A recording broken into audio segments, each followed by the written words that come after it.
Have you ever imagined waking up one day and realizing that you can breathe underwater just like a fish? No tanks, no scuba gear, no holding your breath. Just dive in and keep breathing as naturally as you do on land. This idea might sound like pure science fiction, but let's play with it for a moment. What would happen to our world, our society, and our future if humans could actually breathe underwater? Let's dive right in. First, imagine the impact on our daily lives. Right now, water is something we interact with only on the surface.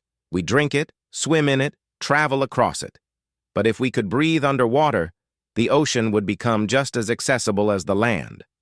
Swimming pools would no longer be places for a quick dip. They could become hangout spots where people relax and talk for hours beneath the surface. Kids wouldn't just play in the park, they'd also be playing tag on the floor of a lake. The way we view recreation would be completely transformed. Now think about cities. Currently, nearly 40% of the world's population lives within 100 kilometers of the coast. If breathing underwater became possible, entire cities might shift below the waves. Architects could design underwater skyscrapers surrounded by coral reefs. Imagine looking out of your apartment window and instead of seeing cars and traffic, you see schools of colorful fish swimming past. Transportation would also change. Instead of buses and cars, we might develop underwater highways with streamlined vehicles gliding through the ocean like futuristic submarines. Food sources would also expand dramatically. At the moment, seafood is a major part of many diets, but fishing is limited by how long humans can stay underwater and how deep we can go. If we could breathe underwater, fishermen would no longer be restricted to boats and nets. We could farm seaweed, algae, and even develop underwater agriculture on a massive scale. Imagine fields of kelp tended by people who live and work beneath the surface. Hunger could be reduced globally with this entirely new environment to grow food. But of course, it wouldn't all be positive.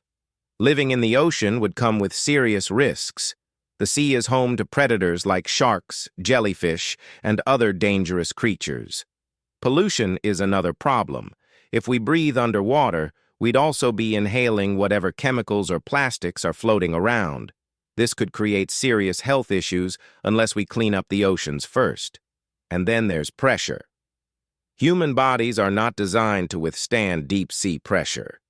Breathing underwater wouldn't automatically protect us from the crushing forces at great depths. So even if we had gills, there would still be natural limits. Culturally, this ability would reshape human history. Think about how rivers, seas, and oceans have influenced civilizations. Ancient Egypt thrived because of the Nile.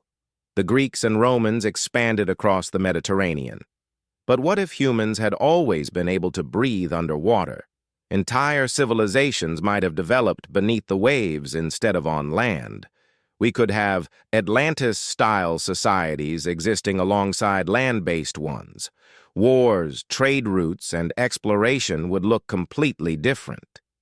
Speaking of exploration, the ocean is still one of the most mysterious places on Earth. We know more about outer space than we do about our own seas. If humans could breathe underwater, we would finally have the ability to explore the 70% of the planet that remains mostly hidden. Imagine walking across the seabed, mapping ecosystems, discovering new species, and maybe even stumbling upon sunken cities or shipwrecks. History and science would advance at a staggering pace. Tourism would also change forever. Instead of going on a beach vacation just to sit under the sun, you could actually book a holiday in an underwater resort. Scuba diving as an activity would vanish. Why rent expensive gear when your body does it naturally? Whole industries would rise and fall depending on this new human ability. Technology would have to adapt as well. Breathing underwater doesn't solve the problem of seeing underwater. Our eyes are designed for air, not water. That means goggles or some kind of visual enhancement would still be necessary. We'd probably also develop special underwater clothing to help us stay warm, because water conducts heat away from the body much faster than air. On top of that, underwater communication would become crucial.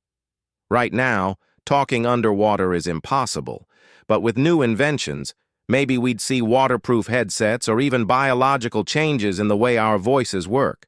On a personal level, just imagine the freedom. You could go for a swim and never have to worry about running out of breath. You could rescue people trapped underwater, explore caves, or even commute across rivers and lakes without using a bridge. For the first time in history, humanity would no longer be bound to land. But let's take a step back and ask, could this ever become reality? Scientists have already been experimenting with ways to allow humans to stay underwater longer. There are liquids called perfluorocarbons that can carry oxygen. In theory, if you filled your lungs with these liquids, you could breathe underwater. It's still extremely experimental, dangerous, and not practical for everyday use.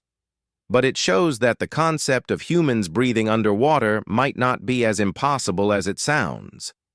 With genetic engineering or biotechnology, future humans might actually develop the ability to extract oxygen from water, and if that happens, the human species would no longer be land dwellers.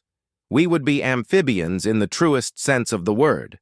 Our cities, our economies, our cultures, and even our identities would change forever. The phrase, life on Earth, would no longer mean just the land, it would mean the sea as well. So, what do you think?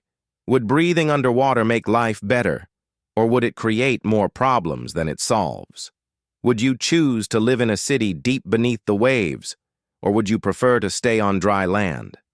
Let me know your thoughts in the comments below. And if you enjoyed this journey into What If, don't forget to like the video, subscribe to the channel, and hit the notification bell so you never miss an adventure. Because the next big question might be even stranger. Thanks for watching, and see you in the next video.